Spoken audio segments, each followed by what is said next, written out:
Copper Sun. Oh, I remember those slavery days.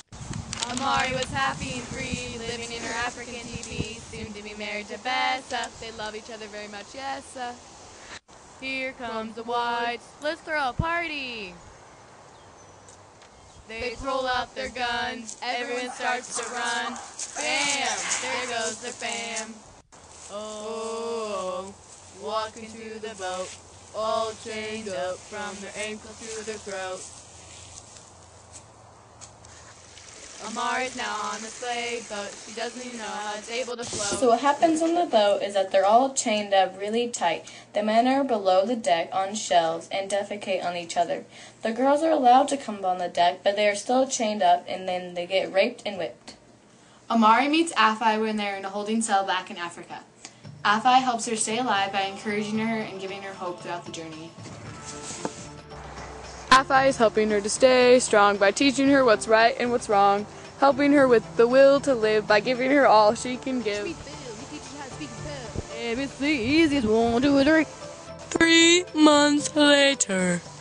Amari's getting sold, standing on the stage with no clothes. She almost got sold to a fat guy. Instead, Mr. Derby got her. What a lucky guy. Clay, a 16-year-old son who's planning to have Amari just for fun. In the little wagon, she meets a white girl named Polly. She doesn't seem too happy.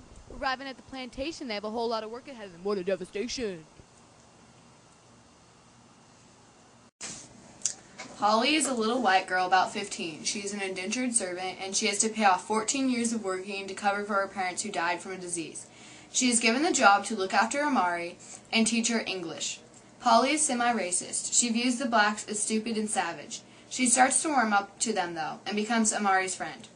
Teeny is the kitchen slave. She is a short with attitude and a large heart. Mr. Derry has put her ahead of the other slaves. Teeny has a young son named Tidbit. Tidbit is carefree and loves his puppy named Hush Puppy. Now, she ain't got Afi and she ain't got her fam, but she has lots of hope and looks to the future and says, I can't. Here we have the masters. Mrs. Derby is real nice. Mr. Derby is so cruel he's not been married not once but twice. The 16-year-old Clay acts like he likes Amari, but he really just wants her for her body. Yeah, Polly the indentured servant. She's quite smart and really observant, wants to work in the big old house and become a lady.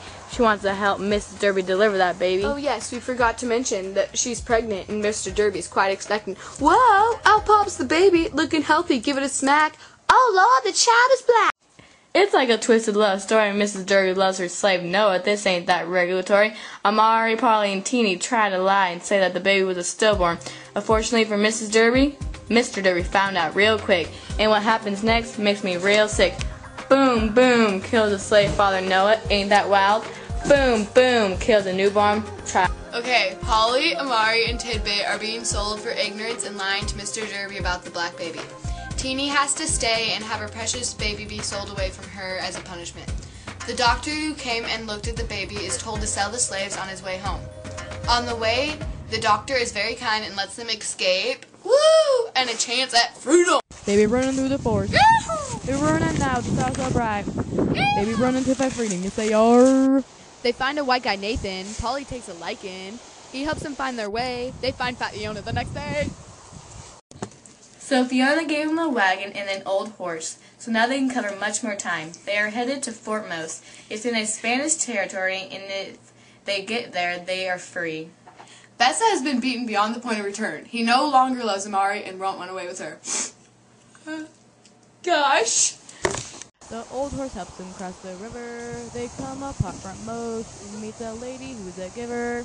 They get their own little house. Polly sure does hope Nathan will become her spouse. Amari does find out that she's carrying Clay's baby. This does cast her about.